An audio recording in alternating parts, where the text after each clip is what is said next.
and welcome to AWANI Global. I'm Soraya Mia.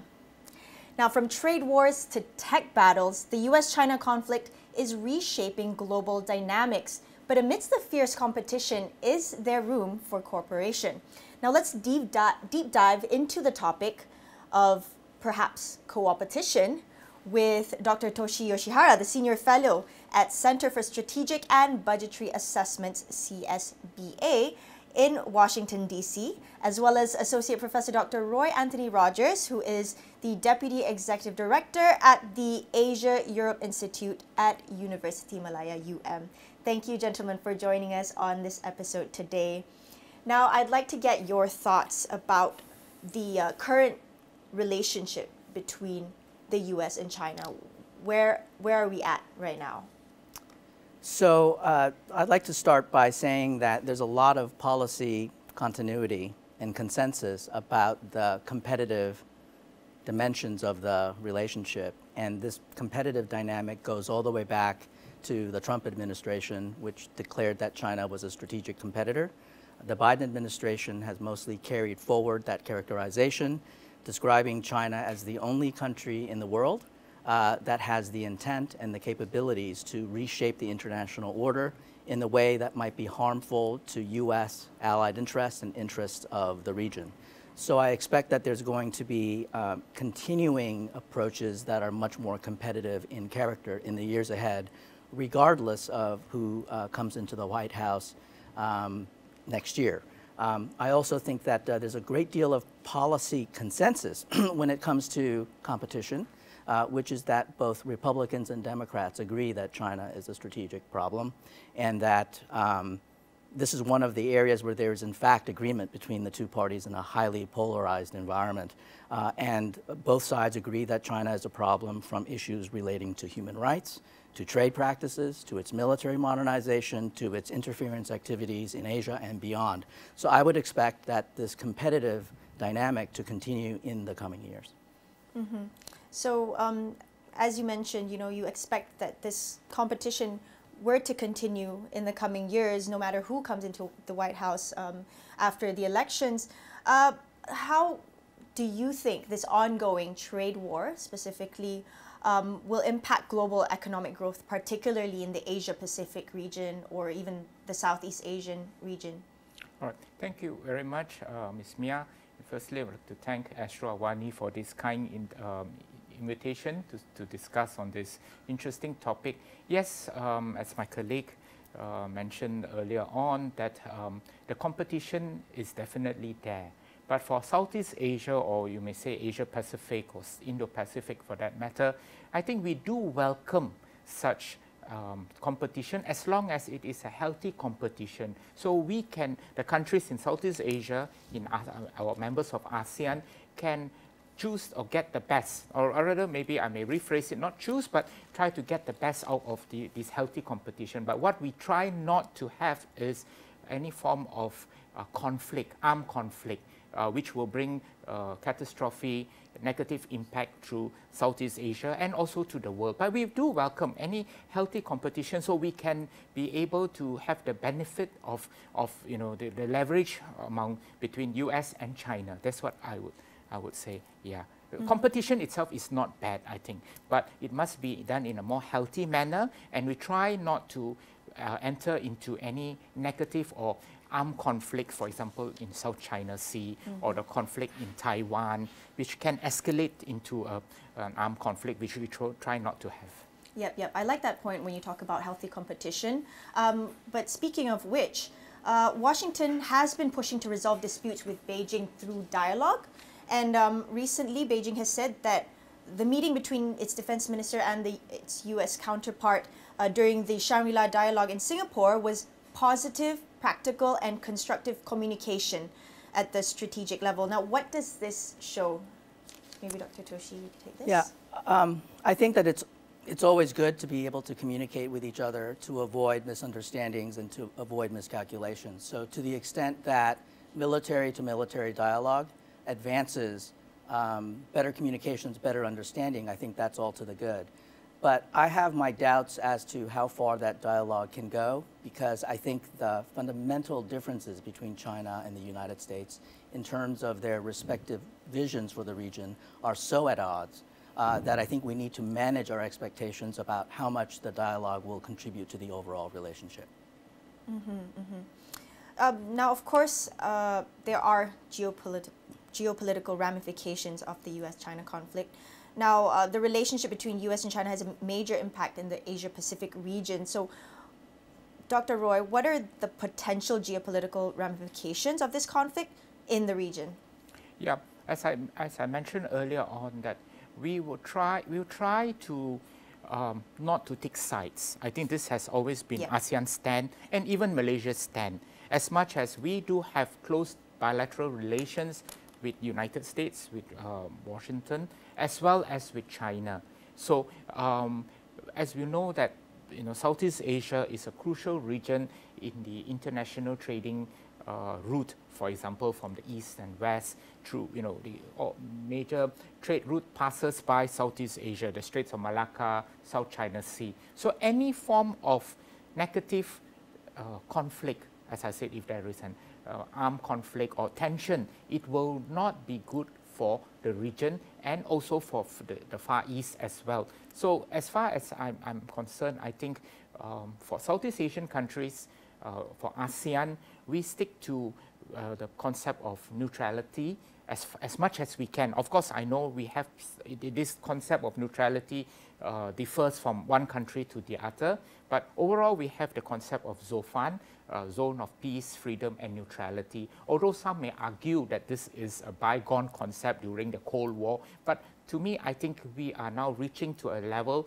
as there is certain element of a new Cold War that is taking place in a different shape, not of course like the first Cold War. So this concept is still very much relevant, that we try to be neutral and try to get the best from both countries. Of course, one may argue that this is, a kind of an opportunistic, but we are all trading nations, whether it's Malaysia or Singapore or Indonesia. We cannot afford to take too much sides, but we try our best to kind of, harmonize the relations in the midst of this tension. Yep, definitely. Southeast Asia, or the world can withstand a third geopolitical shock. Now, with what Dr. Roy has just mentioned about neutrality and balance, especially that has been, ASEAN's take throughout the entire conflict. Back when you mentioned earlier that it started since around 2018, the trade war, US-China trade war. So ASEAN's strive for neutrality and balance is, of course, key to our economic interests. But what are your thoughts on this stance? Yeah, I think there are actually broader geopolitical trends that are also taking place against the backdrop of ASEAN's position. And that is a wholesale series of realignments among the various countries in the region. Those realignments can involve the United States, but many of them are also taking place on their own. They've been called minilaterals or trilaterals, or small groupings of nations that are banding together to deepen their security cooperation, largely in response to China's challenge. So I think one of the most prominent is the emergence of AUKUS, which is a technology pact involving the United States, Australia, and the UK, designed to develop nuclear-powered attack submarines, but also it's a technology pact to confer technology leverage to the partners in that pact. What we're also seeing is the emergence of trilateral security cooperation between the United States, Japan and Australia, between United States, Japan, and South Korea. We're also seeing Japan engage in closer cooperation, capacity building with the Philippines, Vietnam, and India, and upgrading the security partnership with Australia. And so what we're seeing really is the emergence of an overlapping network of relationships designed to constrain China. And I think one of the things to watch is to see how China responds to this emergence of these both formal and informal coalitions taking place around China. And I would add that these groupings really unthinkable just a few years ago. And it's really only thanks to China's rise and its increasing assertiveness that these groupings have emerged. Speaking of groupings, within ASEAN itself, you know, whether we like it or not, there is, so we can sort of see like a split. Some maybe more pro-US, some maybe more pro-China, and then some are more on the balanced side like Malaysia. But what do you think about this? Like, you know, would there be perhaps a regional security concerns because of the split? Oh yeah, I mean that is one of the, it's undeniable that ASEAN has its own weaknesses, and among them is within ASEAN there is no general consensus, although it works on consensus or musyawarah and things like that, but there is no consensus, for example, sadly, when it comes to the South China Sea. Some countries like Cambodia, when there was the, when Cambodia was the chair some years back, they couldn't come up with a consensus over South China Sea. So clearly, I don't deny ASEAN has its own limitations, but you have to understand that this is a grouping of 10 countries with their own different national interests. So I think one of the major challenges today for ASEAN is to bring the members together in one voice. Although this is almost, I would say, sometimes it's a bit impossible, but they have to, like it or not, for the survival of ASEAN. There's so much talks and discussions about ASEAN centrality, the whole topic about ASEAN centrality. So, and different countries have different understanding of ASEAN centrality, but basically to me, ASEAN centrality is when ASEAN is able to speak in one voice, and that is one of the challenges which ASEAN faces, especially when it comes to South China Sea. I believe if ASEAN is able to come in one voice when it comes to South China Sea, it will be able, I think China or Beijing will listen more forcefully, but unfortunately that is not the case. So that is a major challenge of ASEAN today.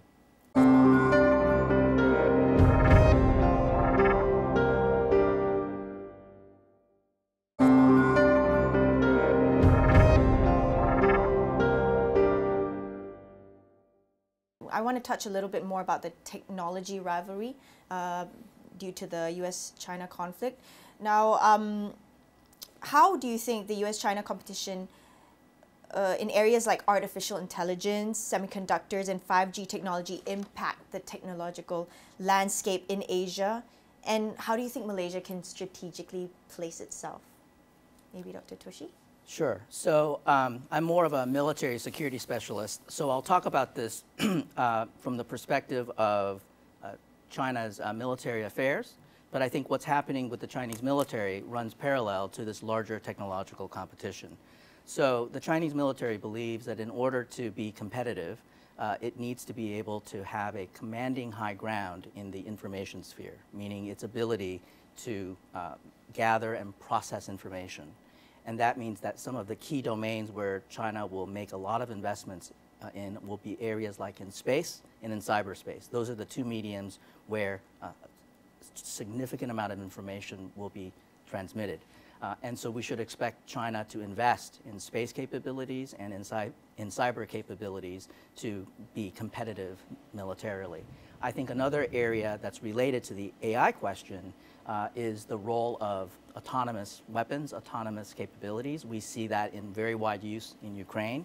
Chinese strategists have paid very close attention to that, and so we ought to expect that China will continue to invest not only in autonomous capabilities, but artificial intelligence-powered capabilities for those autonomous systems. And so I think we will see this technology competition intensify, not only in the broader non-military private sector, but it will also be driven by these security military concerns as well. Dr. Roy, would you like to add on a little bit about this, particularly in the AI? You know, how does Malaysia look at this, you know, with the rise of AI, and then there's, you know, a lot of talk about misinformation and all of that. Would you like to give a few thoughts? Yes, I mean, as much as, you know, our focus, in fact, this morning our main topic is on US-China competition.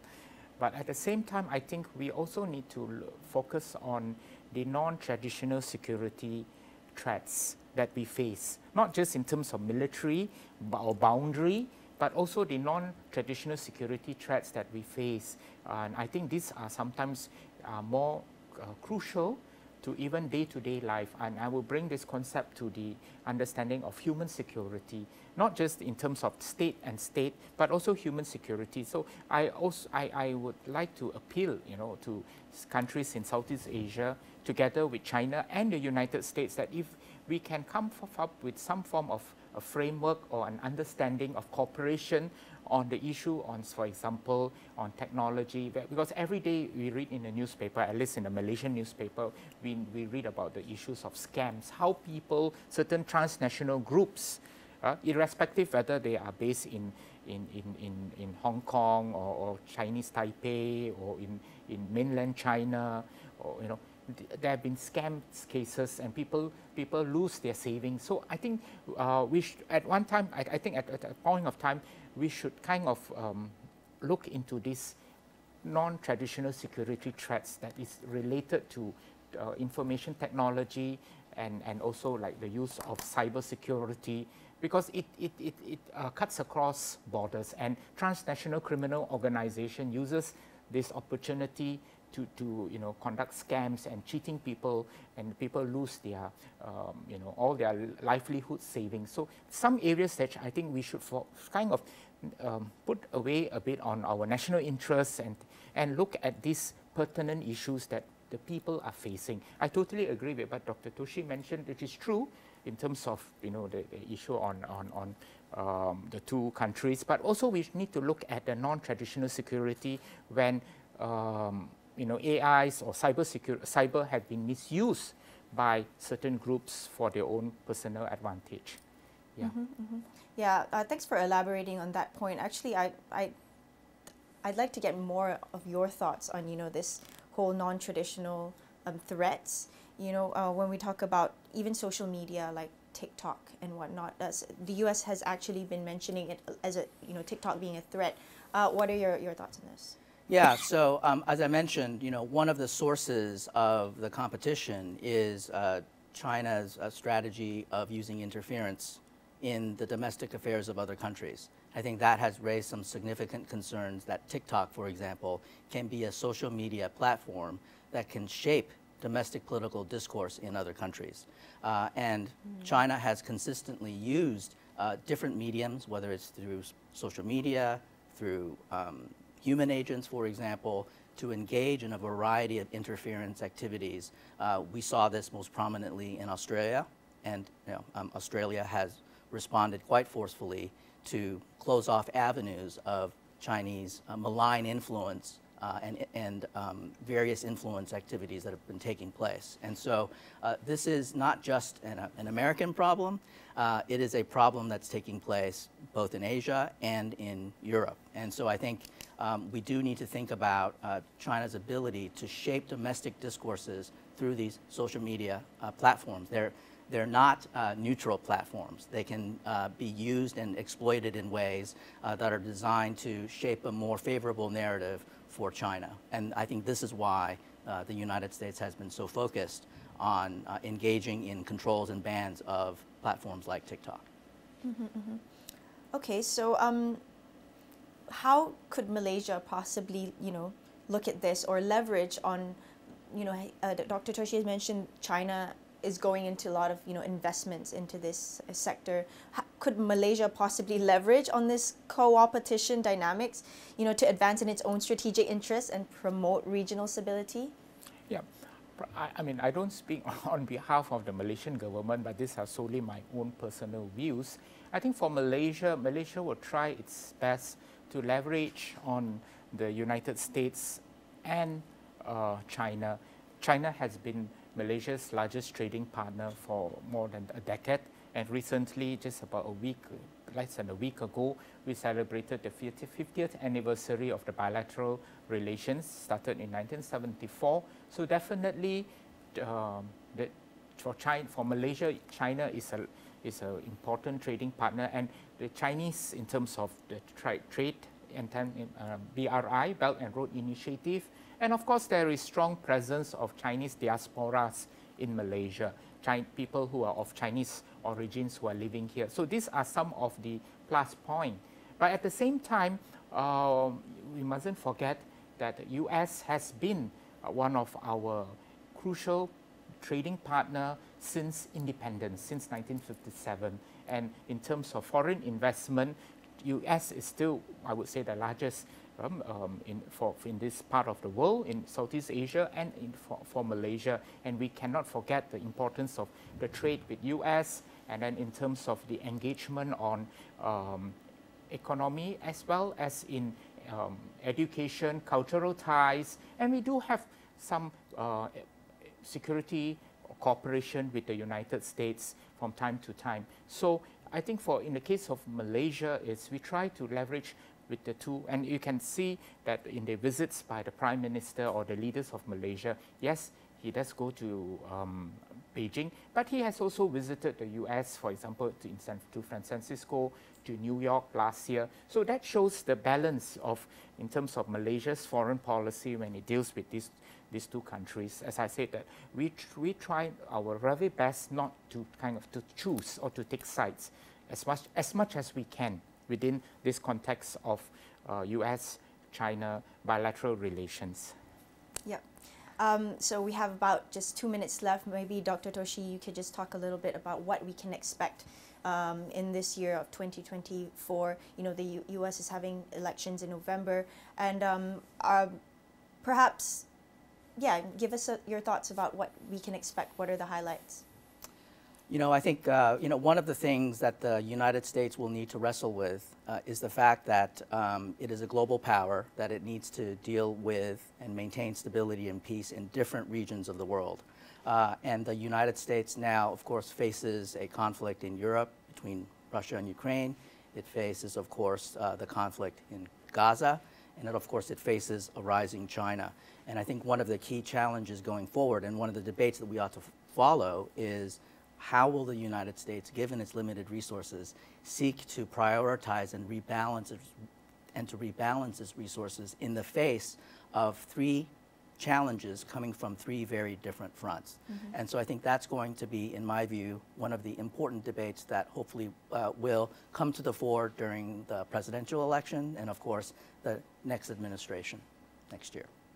Yep, that seems like a great way to end the conversation today. Thank you so much, gentlemen, for spending your time today with me in AWANI Global. That was Dr. Toshi Yoshihara, Senior Fellow at the Center for Strategic and Budgetary Assessments, CSBA in Washington, D.C., as well as Dr. Roy Anthony Rogers, the Deputy Executive Director at the Asia-Europe Institute of Universiti Malaya.